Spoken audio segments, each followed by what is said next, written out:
TV는 양극단에 있는 사람들의 모습을 많이 보여주는 것 같아요. 뭐 가난함에서 굉장히 치우친 사람들을 보여준다거나, 아니면 돈이 많은, 투자를 했다 몇백억을 번 사람, 돈이 진짜 많은 뭐 재벌 뭐 2세 3세 뭐 되게 유명한 사람들의 삶, 양극단에 있는 사람들을 비춰주다 보니까 내 모습하고 자꾸 비교를 하는 당연히 생기잖아요.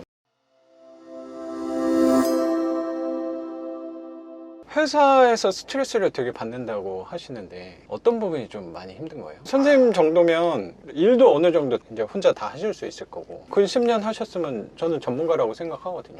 직장인이라면 공감하시겠지만 직장 생활을 좀 어느 정도 하다 보면은 사람과의 관계도 그렇고 업무적으로도 그렇고 힘든 부분이 있잖아요. 그런 것들이 이제 조금씩 쌓이고 스트레스도 받고 하니까. 일적인 거라기보다 사람에 관해서 힘든 부분이 있나 봐요. 둘 다죠.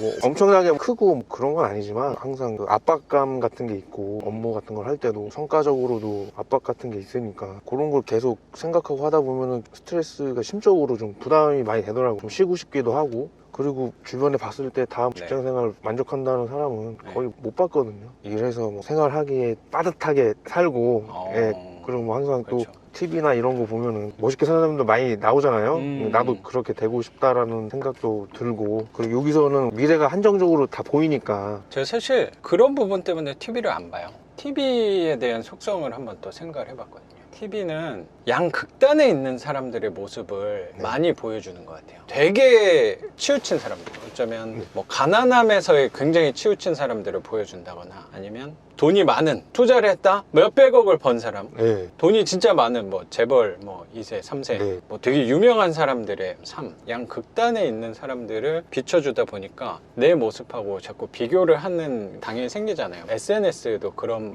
것들 중에 대표적인 것 같긴 한데, 그 양극단의 모습은 일부분인 거라고 생각은 하고, 사실 대다수는 중간에 있는 사람들이 훨씬 그냥 회사 일하고 아침에 9시 출근해서 6시에 퇴근하는 삶이 사실 80% 이상이라고 생각하거든요. 그렇게 사는 사람들이 원래 대부분이잖아요. 근데 너무 언론 매체들은 그 양극단에 있는 사람들을 비춰주다 보니까 저 모습이 그냥 일반적인 사람의 삶인데 나는 이게 뭐야 라는 생각을 하게 되는 것 같아서 잘 안 보려고 하는 것도 있는 것 같아요. 그런 것 같아요. 아시겠지만 이게 제가 회사를 정년까지 다닌다는 이 보장도 없고, 또 가끔 이렇게 막연하게 제가 당장 내일 관두게 된다면 제 의지가 아니게 제가 뭘 할 수 있을까라는 생각을 했고, 지금 벌 수 있을 정도로 또 벌 수가 있을까, 다른 직장에 취직을 해서. 그런 걸 생각했을 때 좀 막막하더라고요. 최소한 회사는 계속 다니더라도 뭐 안 좋은 일이 생겼을 때 그래서 제가 생활할 수 있는 정도의 그 정도를 만들어내야 되지 않을까 하는 생각 때문에 경매 뭐 이런 투자를 많이 찾는 것 같아요. 자신의 삶을 찾아간다, 내 시간을 나를 위해 써야겠다, 그런 부분 때문이라고 생각이 드네요. 특별히 회사가 나 마음에 안 들고 당장 때려치고 싶고 이런 부분이라기보다 내 시간을 자꾸 남을 위해서 사용한다는 부분이 불편하니까 그 부분을 좀 줄이고 싶다는 생각이 그냥 느껴지는 것 같아요. 그리고 그 두려움이 있잖아요. 회사원들은 내가 여기서 힘들지만 계속 있는 이유가, 내가 만약에 회사를 그만둔다면 같은 시간 대비 내 노동력으로 벌 수 있는 이 돈은 사실 지금 회사가 효율이 좋다라는 생각이 자꾸 드는 것 같아요. 저도 회사 그만둘 때 그 생각을 많이 했던 것 같아서. 그래도 여기가 애증의 회사긴 하지만 그래도 내 시간 대비는 제일 많이 돈을 주는 회사니까 그만둘 때 어려웠다고 생각을 좀 들었거든요. 그때 기억이 나는 게, 말도 안 되는 얘기를 뱉으면서 나왔던 것도 있었어요. 지금 생각하면 정말 말이 안 돼요. 뭐라고 했냐면요, 뭐 선생님은 월급이 워낙 커서 말을 하기가 쉽진 않을 것 같긴 한데 저는 월급이 좀 작았으니까 내가 별로 안 큽니다. 입에 담기도 저는 어려웠던 것 같아요. 내가 회사 월급보다 10배 벌겠다라고 생각하고 나왔거든요. 말이 안 되잖아요. 선생님 같은 경우는 그러면 한 달에 1억을 벌어야 되는 거예요. 아니, 절대 아니죠. 보통의 월급에서 내가 그럼 한 달에 10배 벌어야지 라고 생각하고 나왔는데, 지금 퇴사한 지 이제 한 4년 정도 돼가는데 거기 가까워지는 것 같은 생각이 들어요. 그게 난 되게 중요한 것 같아요. 수업 시간에도 이런 부분을 말씀드리긴 했는데, 어떻게 가는 과정에 대해서는 별로 생각 자체를 안 했던 것 같아요. 내가 그만큼 하고 싶다, 하겠다 라고 그냥 뱉어놓은 것들도 목표를 하나 잡아 놓으니까 자연스럽게 다가가고 있다는 생각도 좀 조심스럽게 들더라고요. 맞는 얘기인 것 같습니다. 그래서 굳이 선생님의 능력과 선생님의 시야와 생각의 폭을 굳이 낮추거나 좁힐 필요는 없을 것 같아요. 제 생각에는 저보다도 훨씬 능력이 출중하다고 생각이 좀 들어서 선생님 스스로한테도 제안은 할 필요는 없을 것 같아요. 감사합니다.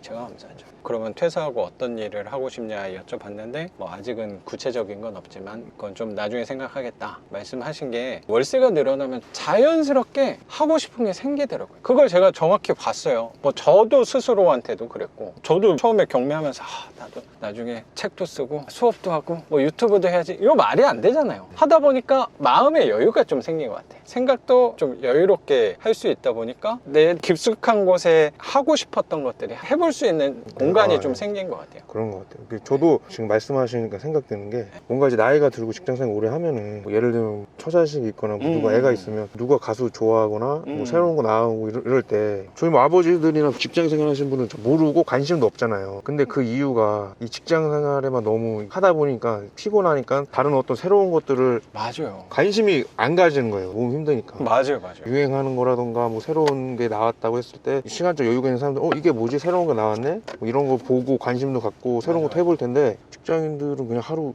힘들게 일하고 쉬고 그것만 반복되니까 다른 거 있어도 별로 흥미도 없고. 그렇죠. 생각할 여유가 없는 네, 거죠. 네. 걷다 에너지를 쓸 기력이 남아있지 않은 것 같다는 생각이 드네요. TV만 보고 맞아요. 해보고 싶다는 생각만 하지, 실제로 어떤 새로운 도전 같은 거를 잘 못하는 거예요. 맞아요. 선생님 말씀하시니까 그 생각이 드는 게, 제가 노력하고 있는 부분이 정확히 그거예요. 뭐냐면 사람들은 보통 뭔가를 더 뭘 해야지 돈을 빨리 벌거나 아니면 퇴사를 앞당길 수 있는 방법은 뭔가 내가 더 해야지라고 생각하는데, 저는 사실 그 노력을 하는, 반대의 노력을 하는 것 같아요. 뭘 더 그만해야 되겠구나, 뭘 멈춰야겠구나, 멈춰야지 생각을 한번 할 수 있는 거니까. 네. 그럼 멈춰야지 또 돌아볼 수, 이렇게 주변을 볼 수 있는 거라는 생각이 들어서, 어쩌면 저는 정확히 전보다 제가 수입이 많이 늘어난 이유가 저는 그 부분인 것 같아요. 보통은 더 바쁘려고 노력을 하는데 저는 더 안 바쁘려고 노력을 하는 것 같아요. 안 바빠야지 내가 볼 수 있는 게 더 넓어지니까. 네. 선생님도 정확히 알잖아요. 바쁘게만 달려나간다고 맞아요. 돈을 많이 버는 건 아닌 거를 부동산 네. 서울 아파트를 사면서 정확히 알았잖아. 네. 그때 남들 투자하는 거, 에이 그 위험하게 올라갈 때 사는 거 아니야, 저 10억짜리를 정신 나갔게 저 빌라를 뭐하러 사, 난 내 거 회사 일이나 열심히 해야지, 이게 돈 버는 길이야 라고 했으면 상대적인 박탈감이 더 심했을 거라고 생각하고, 네, 맞아요. 네. 회사를 그만둘 수 있다는 말조차도, 이 투자 자체도 못했을 거라고 생각하거든요. 맞습니다. 근데 그게 생기니까 그래도 전보다는 분명히 여유가 생긴 것 같아요.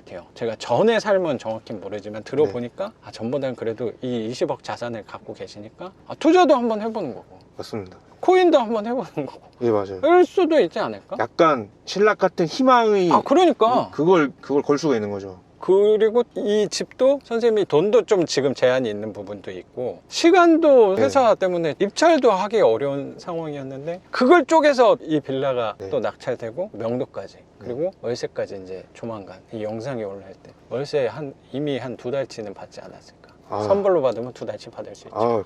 생각만 해도 좋네요. 선생님이 생각하는 그 자유로운 삶에 가까워질 수 있는 방향이라고 또 생각이 들고, 시야도 넓고 생각도 더 크게 할 수 있는 집이, 저는 오늘 저 명도한 화곡동의 지상층 빌라라고 또 생각이 드네요. 선생님. 그렇게 늘리다 보면 시간적인 여유, 삶의 여유가 생기면 하고 싶은 일이 자연스럽게 생길 것 같아요. 생각이 좀 구체화가 됐을 때 한번 저를 찾아오십시오. 네, 알겠습니다. 선생님의 다음의 업에 대해서, 선생님 미래 일에 대해서, 우리 투자에 대해서 또 같이 얘기 나눠보면 좋을 것 같아요. 선생님. 저도 그런 날이 꼭 왔으면 좋겠고. 그럼요. 생각만 해도 좋네요. 선생님 뭐 사실 저희 집이랑 별로 멀지 않은 곳에 계셔가지고 한번 꼭 놀러 오십시오. 월세 살고 있는데 최근에 천정에 곰팡이가 생겨가지고 집주인한테 연락을 했어요. 세입자 입장에서. 바로 연락해야죠. 선생님 오늘 조심스러운 얘기일 수도 있었는데 오늘 같이 선생님 또 집도 공개해 주시고 얘기 같이 나눠주신 거 감사하게 생각합니다. 네, 저도 감사합니다. 오늘 영상은 여기서 마치는 걸로 하고, 저는 또 내일 영상으로 찾아뵙도록 하겠습니다. 작가 반지상이었습니다. 감사합니다. 고맙습니다, 선생님.